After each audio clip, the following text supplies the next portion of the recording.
My uncle Carlos is a private investigator in Mexico, in a sort of middle-class area, not exactly paradise by American standards, but far from the cartel nightmare that the country is sometimes painted as being. Don't get me wrong, it's like that in some spots for sure, but not here. Uncle Carlos used to be a cop, but a serious injury meant that he could no longer perform his duty. Not knowing what else to do, he started up his own investigation firm, figuring he possessed the necessary skills to do the job well. He imagined it would be a sort of lethal weapon lifestyle when I was growing up. That's exactly how he described it. He'd tell me all these crazy stories about the cases he was working. They always involved covert missions, catching the bad guys, the occasional gunfight. They were all massively embellished, obviously, if not downright fantasies altogether. You see, the sad thing about PI work is that in reality, it's rather dull. Lots of mundane cases, mostly marital affairs hours of mind-numbing surveillance. Not really the buddy cop movie life that my uncle made it out to be when I was a kid. As I got older, he stopped making up these fantastic tales to keep me entertained and started telling me about the reality of the job, since his stories had made me want to follow in his footsteps. This was a major disappointment. One night when I was even older, I was having a drink with my dad and Uncle Carlos. The topic of work came up, and I reminded my uncle about all of the stories he used to tell me as a kid. It's a good thing the job isn't really like that. I said he wouldn't have survived your first day. Uncle? Yeah. He said, though, I gotta tell you, kiddo, there was a reason I stopped making PI work sound so appealing. What do you mean? I asked. My uncle goes uncharacteristically quiet. Then my dad turns to him and with a smirk on his face says, "Hey, Carlos, just tell him about the Solano case." The Solano case. My uncle gave my father that look, that one. That means, yeah, I have your blessing to spill the beans. What the heck? My dad says, he's a big boy. Now turns out my family had intentionally kept this story from me when I was a kid. They didn't want to frighten me. My parents had also asked my uncle to stop glamorizing his job, not wanting me to have ambitions of becoming a pie in the future. Anyway, here's the story my uncle told me. The Solano case happened all the way back in 2006. Uncle Carlos had been working as a freelance investigator for a good long while by that point, and had built up a reputation for himself. Word of mouth led a new client to his office. A woman called Maria Solano, expecting this to be another cheating husband-type gig. My uncle sat her down and asked her to tell him the nature of the case. What she said couldn't have been further from what he expected. Mrs. Salo's son had gotten involved with a gang of thugs in the area. It worried her and her husband because their son wasn't anything like these guys. He was a smart kid, did well at school, was hoping to go to university. They were far from a bad family.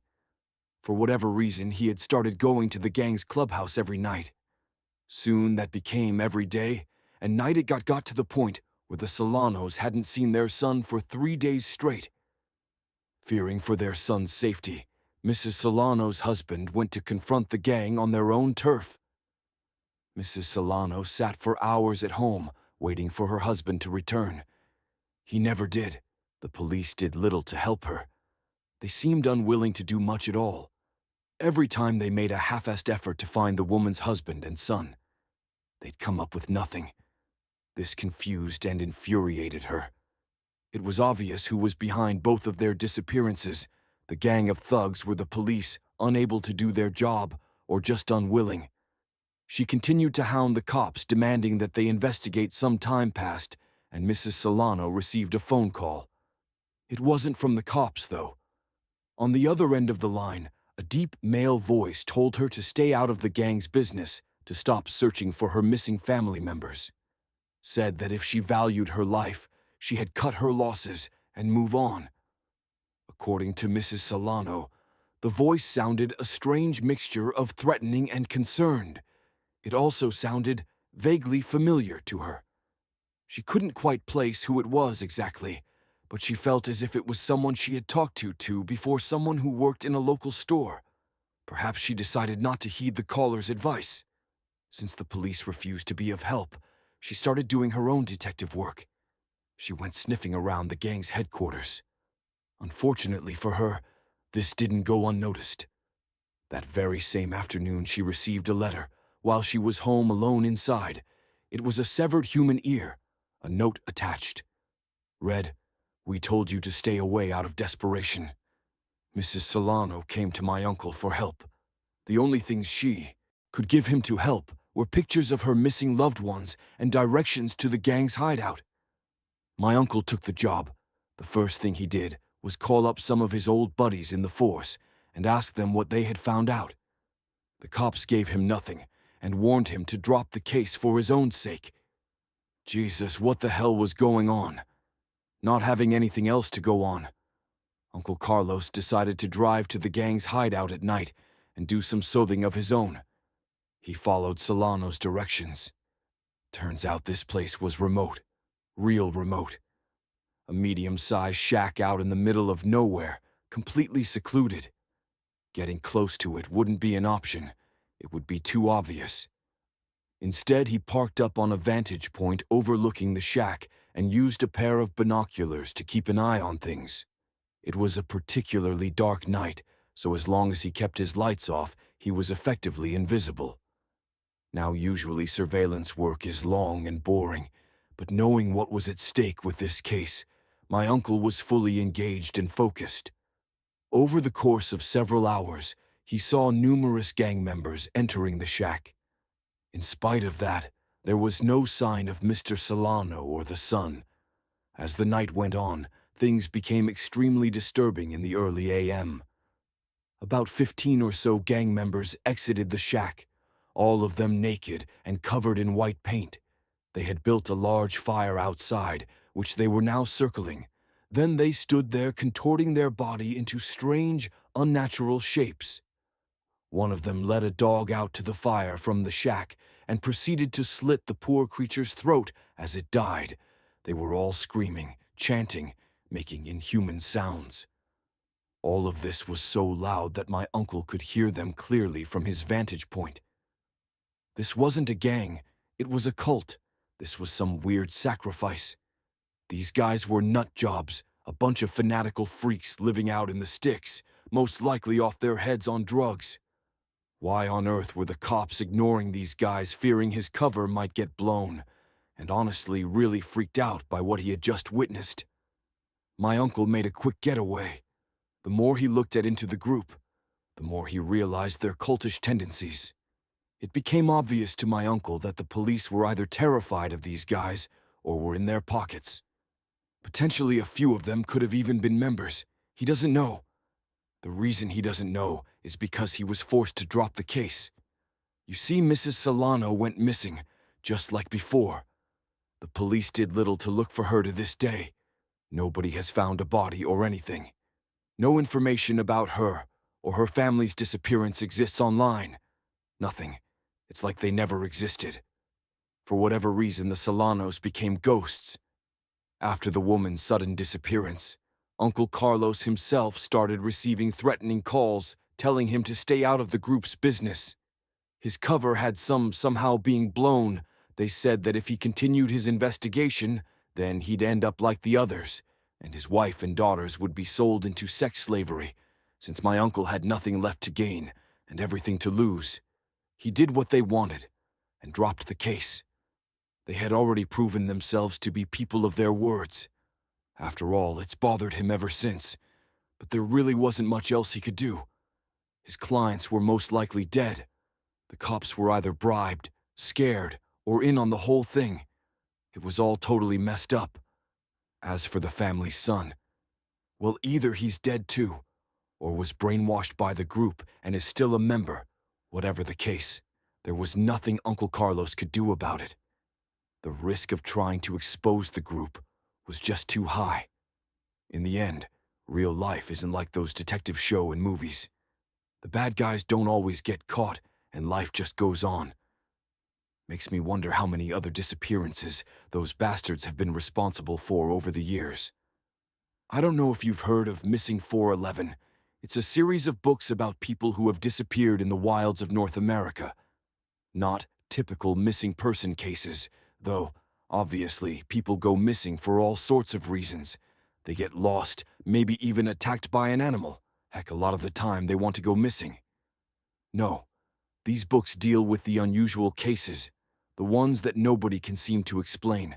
The only reason I bring them up is because I'm a private investigator. I found out about these books after working on one particularly strange case, and now I'm certain that something strange is going on, and that people are trying to cover it up. I had been hired by a family to look into the disappearance of their son, a young man we'll call Chad for the sake of anonymity. Chad had gone missing in Yost National Park a year prior. The police got nowhere with the case, and the park rangers were being decidedly uncooperative. I'd worked on missing person cases before, and was confident that I could at minimum find some leads. We agreed on a price, and they told me everything they could about the moments leading up to their son's disappearance. On the day in question, Chad had gone out hiking with his friend. Now these boys were outdoorsmen, went camping all the time. Hiked. All over America, we're used to spending time in the great outdoors. What I'm trying to get at here is that these guys knew what they were doing. When the boys didn't come home that day, a search team was sent out to look for them. All that was found of them were their boots. 2 pairs of empty boots standing ominously in a clearing. Their owners nowhere to be found. No bodies, no blood, no footprints. Police dogs couldn't pick up any scent. Apparently, the animals got confused and started walking in circles. Now, these types of cases are usually pretty cut and dry. Most likely, they would have succumbed to some sort of injury. Accidentally fell from a great height or something. But the whole area had been searched thoroughly. There was no trace of them. The excrement in the area had been collected and analyzed. Nothing like Chad's parents had warned me. The park rangers were of little to no help at all. When I tried to talk to them, they were evasive, hostile. Even that was odd. I dealt with the 80 rangers before, and they'd always been happy to assist me. There was a strange lack of evidence for a case that had been open for so long. It honestly left me stumped and unsure of how to approach things. That's when I came across the missing 411 books. The author of these books has researched over 2,000 missing person cases that all share similar mysterious characteristics. They all seem to happen in clusters around national parks. The few who are found alive tend to have memory loss, and those whose bodies are found died in indeterminable ways. The majority remain missing when they are found.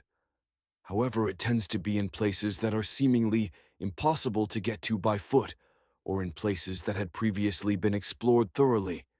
In one such case, the body of a young boy was found laying perfectly out on a tree stump many days after he had first disappeared in an area which had been searched many, many times. Many of these people vanish in the presence of family and friends. One moment, they're right there. The next, they're gone. Much like with Chad and his friend the police dogs. In these cases, never seem to be able to track a scent in their handlers to note how weird the creatures start acting. Experienced outdoors people, vanishing off the face of the earth. Experienced hunters whose guns are found next to all their equipment. The weapons are never fired. The majority of them are similar age to the missing boys. Nobody knows exactly how many have vanished, but it's what's quickly becoming known as the nation's silent mass disaster. In the end, I couldn't give Chad's parents any answers. This was an impossible nut to crack, no matter how you look at it. Things don't seem to stack up. Then, when you hear about all of the other similar cases, in missing 411 things start to make even less sense all around this great country of ours. Someone or something is taking our people. Some weird is going on in the woods. Man, and I don't know how to explain it. I generally try to keep my cases private, but I'm willing to share just this one because it's so noteworthy. I was working a case for this woman. A few years back, she was an absolutely gorgeous lady, youthful, slender, dark eyes and hair a real catch. Yet despite all of that, she thought that her husband was cheating on her. Behind her back, I asked her what aroused her. Suspicions had she found lipstick on one of his shirt collar and the smell of another woman's fragrance on his clothes. She said that she had no physical evidence. She just said that her husband had started acting a little off, coming home an hour or two later than usual, seeming a little colder and more distant. She figured he had taken a lover. Well, the wife had plans to stay at her parents' place that weekend. So what we decided to do was lay a trap to find out for sure. When her husband was at work, she let me into their house to place a few nanny cams and audio collecting devices around the joint in my country that's all above board, and legal makes the job a lot easier than in some other places. Now let me tell you, their house was an absolute palace, and it turns out that the rich one in the relationship was her gorgeous Sandrich. I remember thinking that her husband must be an absolute if he was cheating on a broad like this. All the cameras were in place, and the woman leaves for her parents' place while I monitor the footage from my van. Outside, a couple of hours pass, and sure enough, in walks the woman's husband, this unremarkable sales type, a real suit. If a guy like this was cheating on a girl like that, he must be a real idiot. Another hour or two go by as I just watch this guy lazing around the house. Surveillance can be the worst. Sure enough, though, someone eventually comes to the door, busted, I think to myself. But it's not a woman. It's another man. Okay, now things were starting to make sense, but it's not what you think. This wasn't a lover's rendezvous. This was a business transaction. As I listen into the conversation, it starts to become apparent. What's going on? The guy at the door was a hitman. The suit wanted his wife dead, presumably so he could inherit her huge fortune while his wife was away. This bozo was showing the would-be killer the layout of the house to make his job easier. That was their plan, to make it look like a home invasion gone wrong. The husband was going to conveniently be away from home on the night it happened. Had this woman not come to me when she did, she'd have had days, literally days, left to live. Needless to say, I contacted the police immediately. Of course, the two of them denied everything, but I had all the evidence needed to ensure they go down for conspiracy to commit murder. That's 2 life sentences right there, and 1 life saved. So there you have it. Those 2 souls are rotting in a cell somewhere. The woman got more for her money than she could have ever imagined, and when people ask what the most interesting case I ever worked was, I get to tell this story and feel like a bit of a hero. All in a day's work as a PI, well, not really.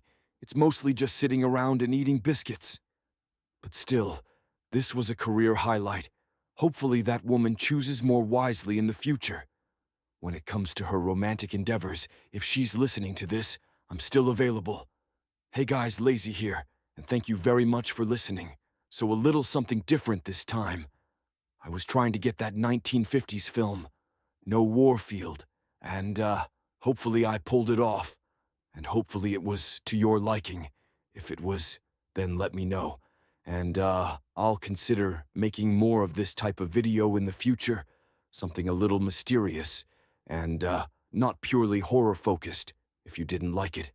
Well, smash that like button anyway, or I'm going to smash you.